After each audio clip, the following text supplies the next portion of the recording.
Today, we are breaking down CBS's brand new 2026 NFL mock draft. Let's get right into this. If you guys are new, feel free to like, comment, and subscribe. Below my face is my board. It is based on all 22 grades. It is consistently being updated. It is not predictive. These are the players I love in the order that I love them. I end up posting clips of all 22 over on X. Feel free to go check that out. But let's get right into this. I am going to be having that trades mock draft. That's a 3-rounder this week. And then a 2027 mock draft pop up right after that. I am super stoked for it because first one of the year. And, I almost ended up doing one earlier, but, now everything's going to be a little bit more lined up. Super excited for that. Hopefully you guys are as well, because those two videos or two mock drafts are going to be connected. The 3-rounder is going to bleed into the 2027. So get excited. Hey, y'all, I have once again partnered with DraftKings Sportsbooks to bring y'all an amazing offer. New customers bet $5 and get paid $300 if your bets win, paid in bonus bets. On top of that, you'll get 3 months of NBA League Pass no matter what. Love the thrill of live betting? DraftKings has you covered. Bet live on star props and in-progress games right as they happen. If sports betting is not yet legal in the state you live in, do not worry. DraftKings still has you covered with their daily fantasy option. I live in the state of Texas, so this will be what I use. Make sure to use the code HMS when signing up, and a huge thank you to DraftKings once again for sponsoring this episode. Number 1, the Saints pick Fernando Mendoza, quarterback out of Indiana. I've seen the Titans actually have this pick, to be fair. I don't really fully understand, based on this. I assume maybe it's like FanDuel odds, but Fernando Mendoza going at number 1 makes a lot of sense. I actually have a new quarterback as my number 1. Of course, I continue reevaluating. I think it's very crucial, especially when quarterbacks like Ty Simpson, that we'll talk about in a second, are playing more and more games and they're so inexperienced, for us to continue keeping an open mind and watching the development. Ty Simpson, he is my true QB1. We're going to talk about him in a second, but Fernando Mendoza, with the experience he has, the multiple programs he's been to, the success he's had, or competitiveness he's had at both, it's understandable why he can go above Ty.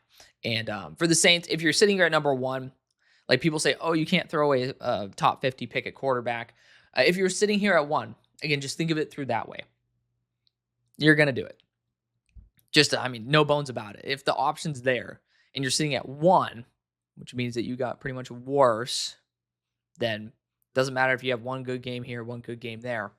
You're going to do what you got to do. And quarterback's the one position that you can't really win without.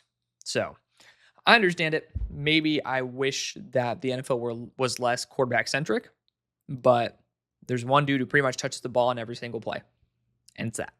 Number 2. Cleveland Browns, Ty Simpson, quarterback out of Alabama. So I really thought that earlier into this year, my biggest issue with Ty was his timing, based on the fact that I could tell he wanted to make a throw and you'd almost see him hesitate for a second and verify that his eyes were correct. And that has been dwindling. The amount of times where I'm like, Ty, please just throw the ball. You look at the guy right now. He is open. You know he's open. Trust yourself. Those instances are decreasing, and it's amazing to see how good his awareness of the pocket is. He is nifty in the pocket. I love that about him, and pocket movement is super crucial in the NFL. Your pocket's not always going to be clean, especially if you're in Cleveland. In the AFC North, that shit ain't going to be clean. But, I'm excited to see how Ty Simpson would end up operating in the NFL. We'll see if he comes out. I know, especially in the NIL era, it's not overly lucrative to go to the NFL. So, there's opportunities there. However, you also do run the risk, like we saw with Nussmeier this year, Aller this year, of regression. And especially since Ty Simpson's so hot, everyone's pretty much, who I respect especially, is talking about Ty as their number 1 QB, or at least in the conversation for it. It's hard to say I'm going to go back to school in that case.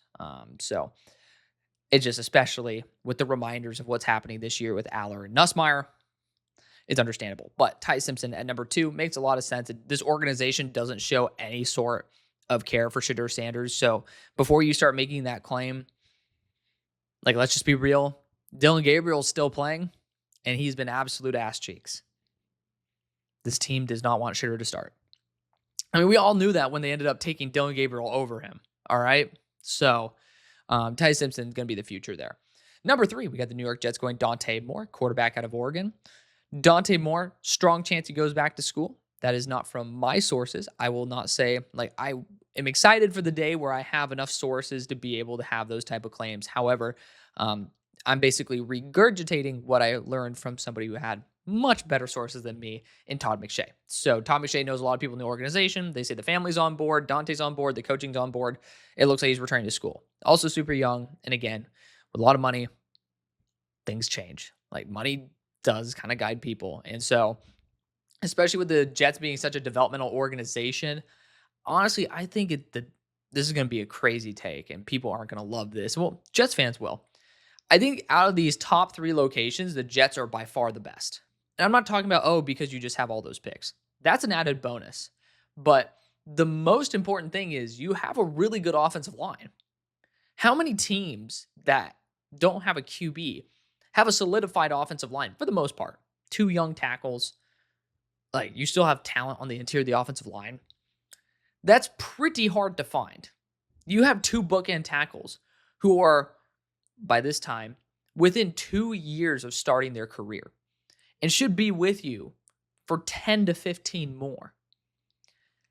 I'm just telling you right now, this is the dream location to be. Tell Connor Rogers that I said that. I love Connor. I want to get him on the show. We've talked about it a couple times, but haven't been able to tie the knot, but I'll do anything I can. Got to leverage as much as we can. But regardless, Dante Moore to the Jets, if he does come out, is a very good fit. And I think he'd have a lot of success early. And number 4, Spencer Fano, offensive lineman, going to the Miami Dolphins. Offensive line's never a bad idea to invest in. It does say interior offensive line. And I want to just double it. So technically sound right tackle. So it looks like this is just more so the graphic of talking about how CBS probably views him. So there's nothing in here talking about him being a guard. If he were going to be interior offensive line, as this graphic suggests, not the move. Because how often do guards go in the top 10, if not top 5? Only when you are Quentin Nelson. And I can promise you Spencer Fano's not that. I love Spencer Fano. He's not that. So I would say if you think of him as a true tackle, it's never a bad idea to upgrade those positions if you can, especially if you could save money at those positions. If you can and invest that elsewhere, maybe where you can use that money to get multiple positions. You can talk about that all you want, but getting a foundational piece like a top tier offensive lineman, if you view him that way, is not a bad idea. I don't think Spencer Fano is that transformational. However, this is also such a bad offensive line class that it's within range to where I'd feel comfortable with it. Number 5, we have the New York Giants going Carnell Tate, wide receiver out of The Ohio State University. First wide receiver taken in this draft. Perfectly fine with it. I think Carnell Tate's a great receiver. He's boosted up to my number 14 player, and that's not because I don't think of him in a very positive light. He's an amazing player. There's a lot of very good ones in this class. We're getting very lucky with, to be fair, I love guys like Malachi Lawrence. Watch the Baylor game, and then you'll understand why. Brandon Cisse, I think it's Cisse. I haven't heard enough of the broadcast film of Brandon to be able to understand how to say his name properly, but ridiculous talent. And then you talk about guys like Arvell Reese coming out of nowhere. I love Caleb Tiernan. So technically speaking, in terms of the realistic top group, he is probably about 10. So as understandable as with everybody else, everybody has one guy that they're probably afraid to throw in this range, but I'm honestly not influential enough on people's opinions for me to even consider worrying about the impact of my thoughts. That's why I'm completely transparent with you guys, even if I'm wrong. So, but Carnell Tate's fantastic. It's a pick I make for the Giants all the time. You need to take some stress off Blake Neighbors when he comes back. This team needs weapons. It makes sense. Number 6, we have Arvell Reese, linebacker / edge rusher out of Ohio State, going to the Tennessee Titans. It makes sense. I mean, it looks like we ended up having the Titans trade back. So I'm going to be honest. I think it's a smart move by the Browns, by the way, to move up. Get your guy, especially if we do see Dante Moore return. But again, I assume it would just take both of the Cleveland Browns picks, which I think is very smart for the Titans, who probably get the same player they would have gotten up there. And you guys know me, whenever I can sit at a spot and I want to take a player, but I can end up trading back and still getting said player, I'm going to do it because more draft capital is never a bad thing if you get the same player. Also, players get cheaper on contracts the farther you get away from one. So Arvell Reese, great move there. I do worry about going back-to-back years with a linebacker that's transitioning to edge rusher. Granted, Arvell Reese is a lot more further along in his development than, I mean, I guess they're talking about a linebacker here, but it's pretty clear that you're going to use him probably on the line. So, but yeah, you're going to go back-to-back years going after Oladejo Femi as well as Arvell Reese. We'll see. Again, Arvell I think is more along the developmental curve, but yeah, I mean, it's interesting. It's interesting to not go after a dedicated edge. At number 7, we have the Raiders going Peter Woods, defensive interior out of Clemson. I have him as a top 3 player in the entire class. This team needs to go after defensive interior talent sometime. I do think this class has enough talent you could snipe down the board to where I wouldn't really care about this too much, but I still think, this is perfectly reasonable if you end up doing it. At number 8, we got the Bengals going Caleb Downs, defensive back out of Ohio State. Finally, some good jersey edits are starting to come out. One of them has Caleb Downs in a Bengals uni, so excited maybe to try to deploy that on this. But Caleb Downs, I mean, best player available, consistent for 3 years in a row. It's hard to find players who are going to be that consistent. And, some pretty lofty comps are going to be thrown out there for him. I'm not going to get into the comp range because I'm not necessarily in that realm. Like, I'm not going to try to force some comps where comps aren't, which is maybe why my show doesn't always grow as much, because a lot of people love the comps and I kind of, for lack of a better term, pussy away from that. But I try my best, and that's all that matters. And, I keep things honest. So that's how you guys know when I think of a comp, it's like, I really did see that. At number 9, we have the Commanders going Ruben Bain, edge rusher out of Miami. Got to see him in person. Didn't pop as much as I wanted to see him. And I think he should end up getting to about 265, 270. But I do see the ceiling there for him. Arm length, definitely shorter than ideal. Athleticism, like I said, a little bit more sluggish at that size. He does have that power, though, that is just insane. And it'd be an absolute steal there for the Commanders at 9. At number 10, we have the Ravens going Keldrick Falk, defensive lineman out of Auburn. I'm curious, do they want to look at him as a guard or a defensive interior or an edge rusher? So, he just turned 20, so super young. Yep. And then he's definitely someone who's going to be a little bit more of the interior, which at 10, I don't see that. I don't necessarily like that. I'm not on board with Keldrick Falk here at 10, but I understand if you want to get some extra pass rushing help, maybe get some penetration from the interior, then maybe it ends up working out.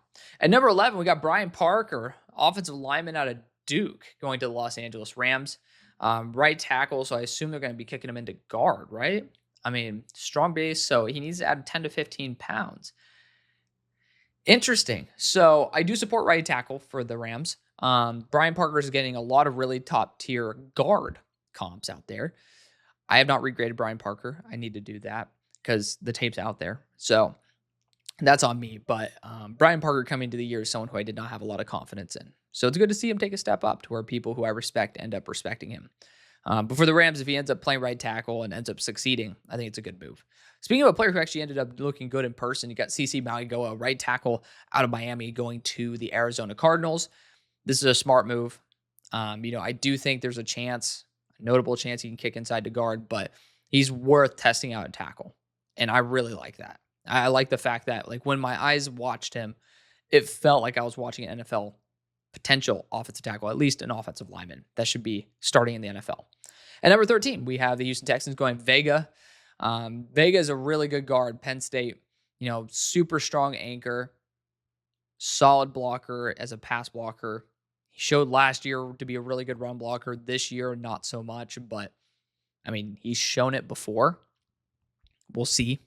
But not many guys are as rock solid in pass protection as Vega. The one player who I think could challenge him in the guard role right now, who's an actual full-time guard, not a tackle I would assume could be a good guard, is Emmanuel Pregnon. We'll see if he's included in this, but I do think Pregnon's going to get a lot of steam when people start watching more and more Oregon tape for the offensive line. At number 14, we have the Cowboys going TJ Parker, edge rush out of Clemson. For me, definitely agree. This is the right move. Obviously, we've talked about Marshawn Nealon ad nauseum. If you guys want to see my thoughts on that, friend of the show, friend of mine, ended up, talking about it a little bit more at length in the video on the day that he passed. But edge rusher's vacancy. TJ Parker's a damn good fit. and he's a super high ceiling player. 15, you got the Vikings going Jeremiah Love, running back out of Notre Dame. He brings a lot of juice that and excitement that the Vikings don't necessarily have at the moment. It does feel a little stagnated. The alias 9 is, kind of just being thrown in y'all's face because you're having some stumbles. So this could end up getting a little bit of electricity into that backfield, and it's good to have. You need to have that energy there. At 16, we have the Panthers going Mansour Delane, cornerback out of LSU. Very smart decision. Especially since you're already paying one of your corners pretty much $30 million a year, this is going to be a very smart investment to keep it cheap, but still keep it skilled at corner too. Number 17, we have the Chiefs going Jermod McCoy, cornerback out of Tennessee. I can't see him coming out. I just can't. He's a true junior who hasn't played at all this year, but he's a great fit for the Chiefs. You think about how Noel Williams was last year. Jermod McCoy mirrors a lot of those similar traits, but possibly even more technically sound. Well, actually, not possibly, definitely more technically sound. But physicality pretty much equal because Noel was actually very, very good in the physical game. So it's the same thing with Jermod McCoy. So this is a great fit. I just can't see him come out. At 18, we have the Bears going Caden Proctor, offensive lineman out of Alabama. So talking about him as a left tackle here, I guess they're talking about him just going as a tackle. Interesting. So, unless I'm absolutely blind, which has happened before. But he definitely is a high ceiling player. You are giving up on Ozzy Trapilo in this case. But I've always been the type to say, send Ozzy to a place where he can play right tackle the way that you probably should have had the vision for him to do. So it is what it is. But Caden Proctor, not my pick for the Bears. But if you can end up getting good value for Ozzy Trapilo, I think it's a smart move. 19, we have the Browns going Jordan Tyson. So they traded with the Titans without giving up that pick. That's a big jump. All right. Shoot. All right then. Well, if you're able to somehow snag Ty Simpson and Jordan Tyson, call it a day and be damn happy. That's top tier wide receiver, top tier quarterback, both number one at their respective positions. I have nothing to say about that. It's a great pick. Avion Trell, cornerback out of Clemson, goes at pick number 20. I support this as a Steelers fan. If the quarterback is not there, don't take it. Take the best player available. Because if you're drafting in Pittsburgh, the last thing you want to do, because everyone's like, oh, it's a great story, quarterback in Pittsburgh, when the draft's in Pittsburgh, the worst thing you can do is end up taking a player who's a bust in the first round. So Avion Trell's a dog. He does feel very much AFC North. And we do need cornerback talent. It's pretty obvious. We continue bringing in defensive backs, and we make it very, very clear about our view of our defensive back core and the value we put on defensive backs. So, Avion Trell's a good player, number 24 on my board. 21, we have the Lions going Quincy Rhodes, edge rusher out of Arkansas. Very young, talented, especially for his size, moves very well. Just a bit too inconsistent for me, which, again, I think a year in college could end up making him a lot more attractive as a prospect. At 22, we have the Chargers going Emmanuel Pregnon, offensive guard out of Oregon. I talked about this earlier. You see him on my board. He's number 12. The only reason he's number 12 is because Ty Simpson ended up taking a massive jump and Brandon Cisse came out of nowhere. But pretty much a top 10 player on my board. Extremely powerful, ridiculous growth from USC to Oregon. He pretty much, because we're about to talk about the Niners, he basically ended up Christian McCaffreying his offensive lineman teammates that came over in Isaiah World and Alex Harkey for their progression, because we all talk about CMC sucking the life force out of his teammates. That's kind of how Emmanuel Pregnon did, but instead of life force, it was pretty much the development, because Harkey didn't develop that much, if at all. And then same thing with World. So Pregnon took a huge, huge leap forward. But going to the other side of the ball for the Oregon Ducks, we have Amari Washington, defensive interior, going into the San Francisco 49ers. They could end up using some extra pass rush from the interior. I do think that we ended up underrating. We as a community, I actually ended up thinking that he was a bit underrated in this aspect. And trust me, I've had my misses. I can't act like, oh, well, guess what I thought. No, we all have our misses. That's all. That's the issue with being honest, is that you're honest and you're right, and you're honest and you're wrong. I was right about actually liking Alfred Collins' upside as a pass rusher a little bit more than maybe some other people thought of him as like a pure run defender. But Amari Washington's a dude who can bull rush through a guard like it's nothing. I think the inconsistency is there. I think he should go back to school. But I like the vision, and especially at the size. Him You're having pretty much 330-pound defensive interiors there with pass rushing upside. At number 24, we have the Cowboys going another edge. So they pull the Falcons by drafting 2 edge rushers. I'll just say this. Edge rusher is pretty big for them. I was thinking about it. It's like, they've added some good value to James Houston here. Like, it's not out of the realm of possibility, especially after you saw the Falcons draft and pretty much solve their edge problem forever, at least for the next 10 years, barring them being traded, injuries, God forbid, and, them just trying to go elsewhere for contracts. But the biggest issue for the Falcons was their edge core. They don't got that anymore. Could be that situation with the Cowboys. But this class, I wouldn't force it this early. But I like the idea of going edge and edge. It's something I didn't really think about too much. But just not with both of your firsts. Because I don't think Mateo's worth it, at least here at 24. There's a lot of really gifted edge rushers in this class. You don't need to force it. At number 25, we get the Bills going C.J. Allen, linebacker out of Georgia. Really, really good linebacker, especially when it comes to, being consistent as a thumper. That's my type of linebacker that I like, but I don't think he's like really well-rounded, especially coming into the year. I'm right now reevaluating linebackers and, I just reevaluated Sonny Styles and stuff. And, I do think that this linebacker group is a little bit more role specific and than maybe some people want to believe. 26, we have the Seahawks going Colton Hood, defensive back out of Tennessee. I think this is a good range for him to go. I think a boundary corner is not out of the realm for the Seahawks. I know athleticism and physicality are very important to the Seahawks, especially on the boundary, and Colton Hood fits that. I do think at the same time, you should be open to some other players here. One of them being Cleve Lubin. I think edge rusher is a really important position for you guys to hit, but at the same time, you could also talk about Sonny Styles here, Anthony Hill, and end up working with Tyrese Knight for that. But Colton Hood, far from a bad pick. At number 27, we got the Rams going Chris Johnson, defensive back out of San Diego State. He's a really high-graded zone coverage player. I've not had the pleasure of being able to watch the All-22 for Chris Johnson. I'm going to be getting that soon. Luckily, we've had some new tape drop for some other players that I've been wanting to see. So we're going to be catching up on some of the guys who, I was kind of hoping for some more drops from the plug and didn't happen. Now we're having a little more success there. But Chris Johnson, I think corner for the Rams is a smart idea. I don't really necessarily believe, based on what I've seen, that the Rams need to target Chris Johnson this early. At number 28, we got the Denver Broncos going Caleb Banks, defensive interior out of Florida. The player that no one knows what to do with because he was extremely raw. You're hoping to see development, and he hasn't played this year because of health. That usually leads you to go to the second, if not the third round. So I'm just going to throw that out there. Number 29, we have the Tampa Bay Buccaneers going Kenyon Sadiq, tight end out of Oregon.